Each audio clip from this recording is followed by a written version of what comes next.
Over the past years, I've launched hundreds of tutorials on photography, which can be found on this website. And today I've decided to extract this tutorial from our e-learning series. Before we start, I'd like to interest you to visit our website here. We have many titles of e-learnings that you can learn photography from.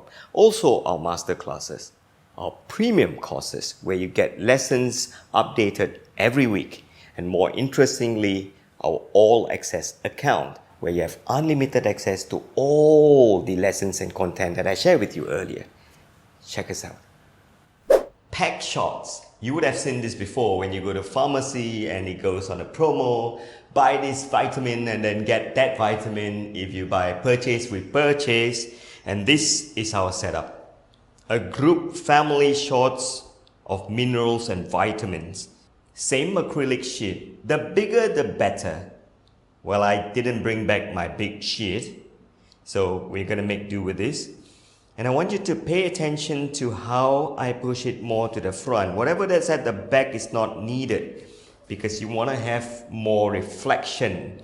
The whole idea of you having an acrylic sheet is that it looks seamless white and you will get that reflection of every minerals and vitamin bottles. This is an important trick that I learned from my client. Some of your clients may want to extract this out individually to save money. So if you're a smart photographer, you may want to have all this stuck together. That way, touching each other. That way it will not be easy for them to extract out. You do not want to have your clients paying you for one photo and then go back and get their image edited to extract them out individually. So you actually lose money as a photographer. That is a free business tip for you. Is not to have them extractable. So you may want to overlap them a little bit sometimes. See, that way it's not extractable. But sometimes your clients are good clients, they're repeat customers. So I would call them and say, would you want them to overlap or you want to have a distance? So let's teach you a few things. If you do not want your image to be extracted externally by people, you can line them up this way. But I'm going to show you an actual shot. So that's why I have a card. So I have a difference of one card in between all these products. This way your clients can extract them. Now here is the trick that I want to share with you. Is to put a card in front and push it all the way to the front so that they are level and lined up. So you notice that I do this from the top. And then I make sure that each bottle is facing the front with the logo correctly. So I shouldn't be touching this, but hell, I'm a bit lazy today. Don't tell anyone. This is good. And then make sure that this is fine and level. So with that done, I'm going to bring your attention to my backlight. Same studio flash, big coverage. I'm going to turn this on. As you can see, I set the power to slightly lower than full power, like 2/3 of a stop lower than the full power. That's the backlight. And then as usual, I always encourage photographers to set up the main light too. But you notice that with that light being good enough, and if it doesn't bleed at the edges of the product, it's good enough. I'm not going to use an umbrella this time for this lesson. But I'm not going to use a softbox either. I don't actually like softbox because softbox do not spray light at that square that you think. Softbox has a crisscross effect because the side of the softbox have silver lining. So this side will bounce like that side will bounce like this side. So you cannot exactly predict the softbox. And to be honest with you, when it comes to product photography, if you can, you should avoid softbox. But anyhow, no wrong doing it.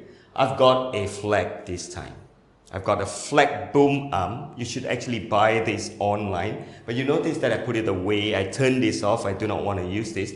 And the flag lighting is good because it's really flat. So the beauty of using a flag or a mounting board is the light is straight. It doesn't crisscross. But as usual, I'm not going to have a main light. Remember what we learned in the previous lessons? That you should add on light gradually, build on it. Talking about building on your shot, you may want to subscribe to our premium courses where there's a particular shot in food photography and I show photographers and subscribers how you can progressively go from natural lighting with one light and then add your gel and then bounce it off to the wall and then make the bouncing even smaller. That's how you should build on a shot if you're new to photography. Don't go watch YouTube tutorials and go like, whoa, you know, set up all the 6 lights and start firing away. You won't even know whether those lights are needed or they are just being too much. Let's go to the camera now. The same Nikon Z6. So camera setting, I've got my camera on f11 and my ISO is 100 and my shutter speed is about 1/125. Hell, I'm going to bring this down. 1/100. Shutter speed actually doesn't matter that much in shots where you use a lot of flash like this. So I've got this on a tripod and got this all centered. There's an important thing that I must share with you. When it comes to a Packshot, you won't know exactly which bottle to focus. When you're shooting one product, it's easy. It's focused where that logo is. But we have 4 products now and they're all lined up. That was why I put the card. But sometimes you have to line them up in such a way that they overlap. So how do you handle the focusing? The safest way is to head onto your camera. In a Nikon is to press the I button. If you own a Canon, is to press the Q button. If you own a Sony, press on the FN button, which stands for function. So go in there and I'm using AFS. That's a single point still autofocus. Done. The area is now important. It's no longer single. Go in there and choose auto area, wide area. So some cameras call them wide area. In a Nikon, it's called an auto area. If you use a new Canon, what you should do is you should choose AI focus. When you choose on AI focus and choose a wide area, the camera actually does this. So you notice I've got these specs all lined up within this red square.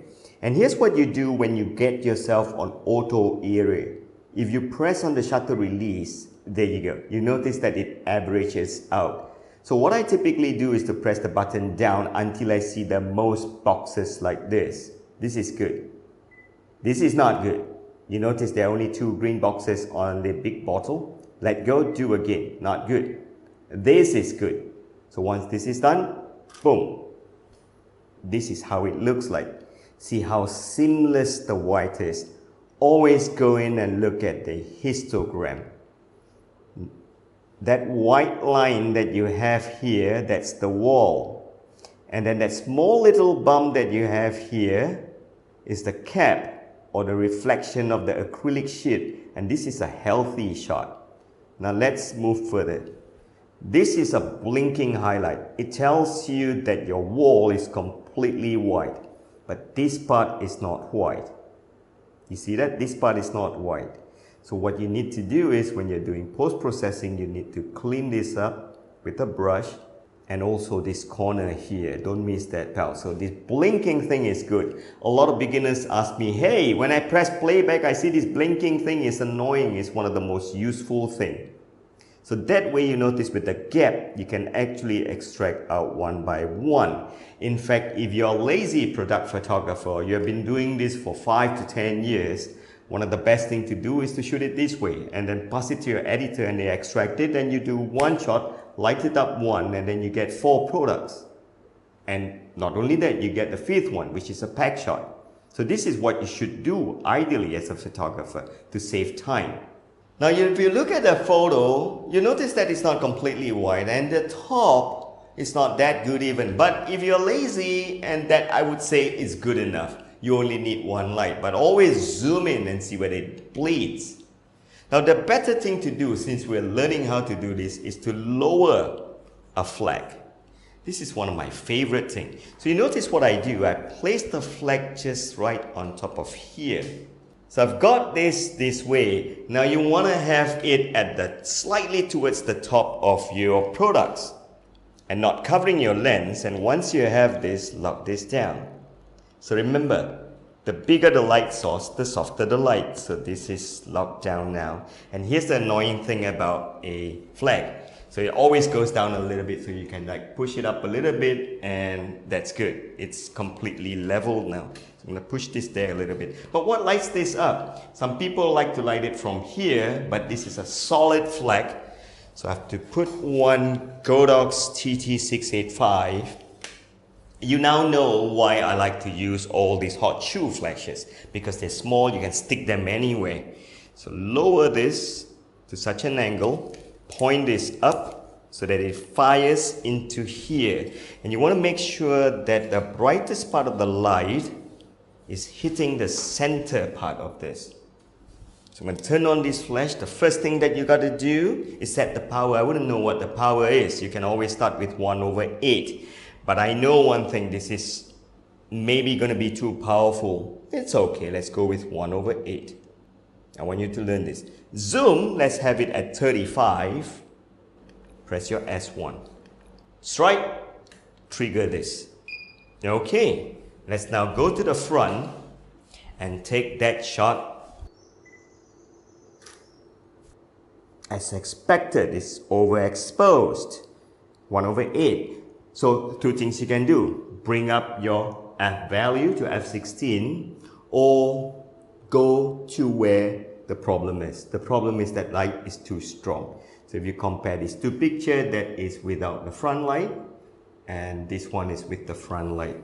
So it's already blinking at the top of the cap. So I'm going to come here, bring this down another one stop. So having the light at the top is just a field light. So it's now at the power of 1/16 now. So if you know how to do this correctly and you know this thing called the lighter's cheat sheet, at this point, I strongly encourage you to subscribe my e-learning called the Advanced Flash. It's a master class. It helps you to visualize all the light without using light meter, and you can get shots done in like 1 or 2 clicks. But I'm purposely making this mistake sometimes so that you can see this. Okay, this is so much better now. Oh, this is exquisite. I want you to compare with the field light and without the field light.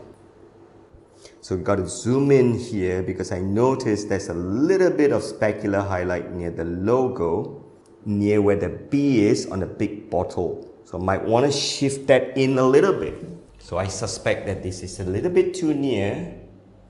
When this flash is nearer to here, you're going to get hot spots. So I'm going to widen the zoom as well. I'm going to bring it down to 24, put it at an angle, bring this head down a little bit, fire it over there. Let's see whether this is going to be an improvement. Focus, boom. Zoom in, check for specular highlights. This is better now, it's still there, but it's slowed down. Done, Packshot. Maybe we should do an isometric angle. Let's see how we do this. I hope you enjoyed today's lesson. And don't forget, visit our website, check out our e-learnings, premium courses, and the All Access account. And don't forget, the All Access account is only available from today until this date. After this, you cannot get this account anymore. Hit the subscribe button and the bell button.